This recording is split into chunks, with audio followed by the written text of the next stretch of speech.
Assalamu alaikum, everybody. May Allah bless all of you. This is the worksheet that we received on Thursday, and it's our habit to have it due on Sunday. So let's do the model answer together now. Role play, page 32. You remember the role play that we had before on that, and we enjoyed a lot of it. So now let's have some questions about that. Question one, for example, what is the main goal of role play? What is the main goal of role play? How can it enhance students' skills? Muhammad, can you answer this question? Yes, sir, I can. To answer the first part of the question, what is the main goal of role play? My answer is the main goal of role play is to improve your improvisation skills.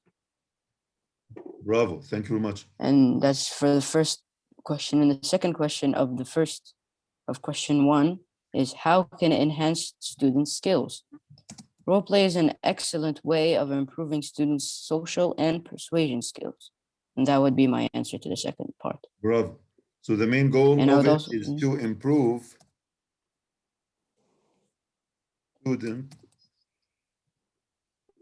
students' ability to improvise without depending on. You said something very good in the session. Can you repeat it now? Depending on a script, yeah. Bravo. What I said was, and I was going to point this out, is the difference between acting and role play. Excellent. Acting is scripting. Yes, sir. Yes, go ahead, bravo. Okay. Acting is role play. I mean, acting is scripting, is a script that you follow and you have to interpret it, whilst role play is improvising. You're on the spot trying to keep it going through improvisation and whatnot. Excellent. Thank you very much. So the main idea here about that is that it helps students to be able to improvise without depending on script. And this is the main difference between it and acting. Acting, you have to have a script with you that you follow. But while role play, you can improvise. Just live the situation and improvise whatever pops in your mind. Thank you.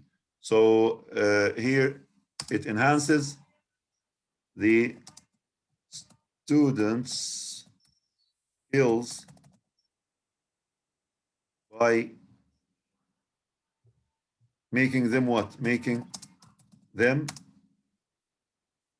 socially live the situation, which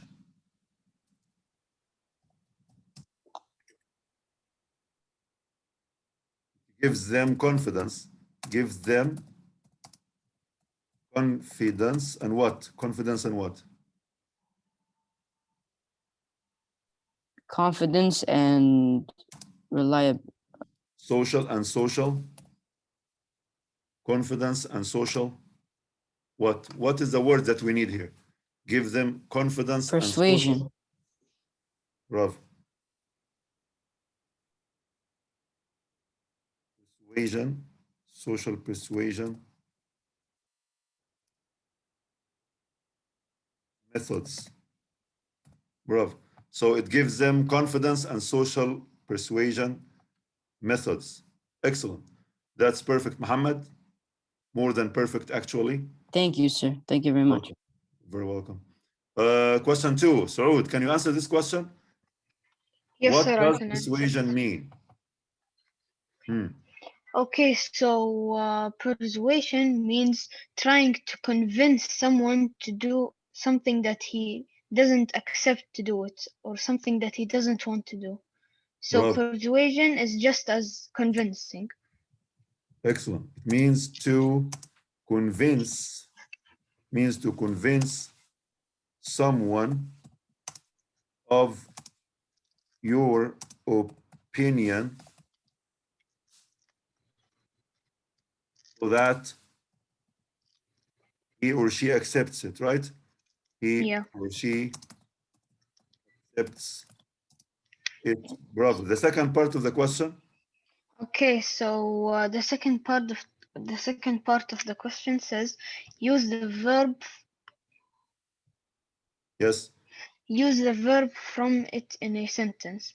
So we can say Muhammad Faiz was trying to persuade Ahmed Hamad to make his voice high pitched a little bit so we don't get confused with his twin or brother Muhammad Hamad.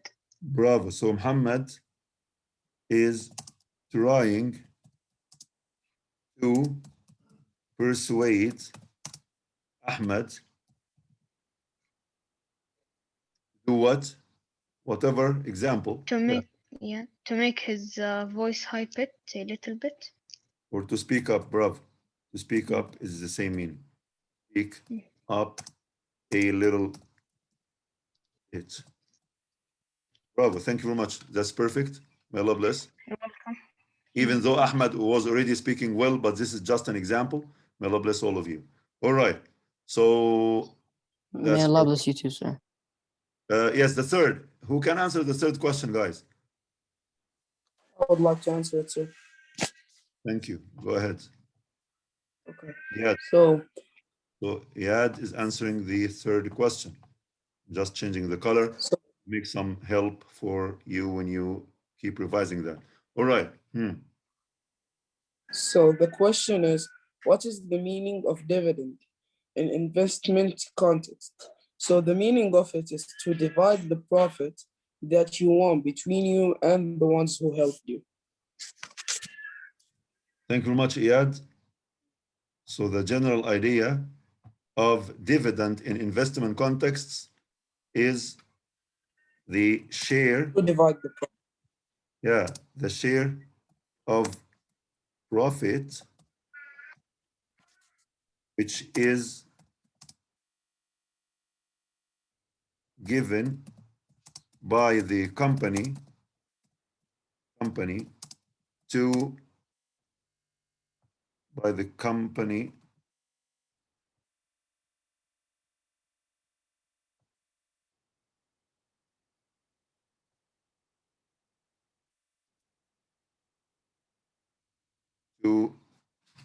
its shareholders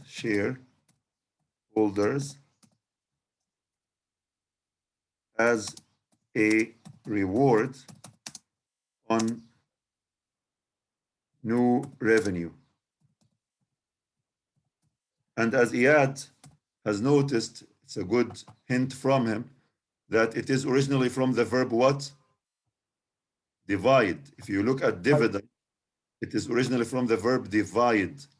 So this is also a mnemonic. So Iyad now has drawn our attention to something perfect that we spoke about before, which is mnemonic devices.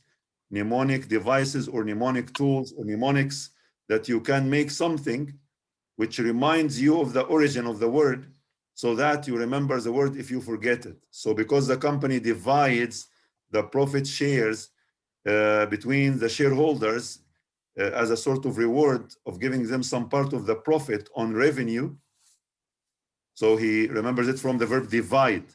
So it's a dividend, right? I think this helps, guys, right? Yes, sir. Thank you, Iyad. May Allah bless you. Welcome, sir.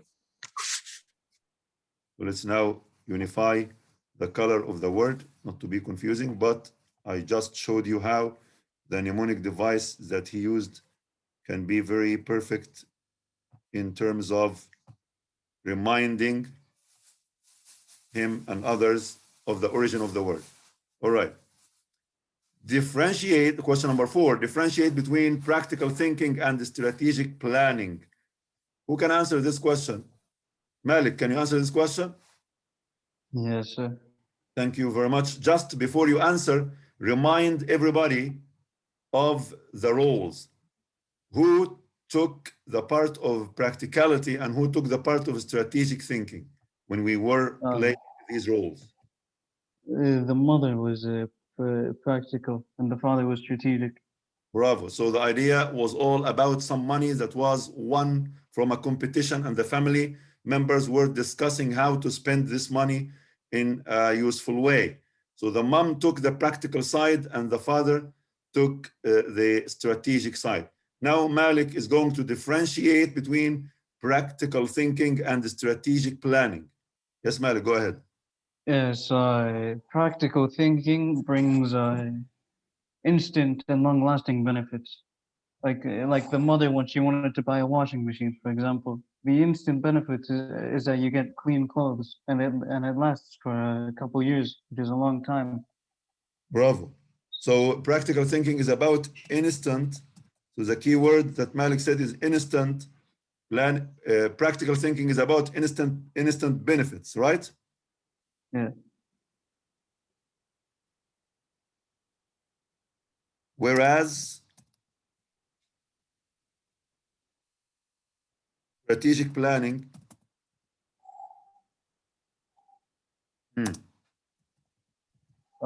strategic planning is planning for the future, for example. Like the father, when he wanted to invest in stocks, or get a bank account, for example, he wanted to save the money or invest, which means he was planning for the future. He wasn't thinking about instant benefits like the mother. bravo.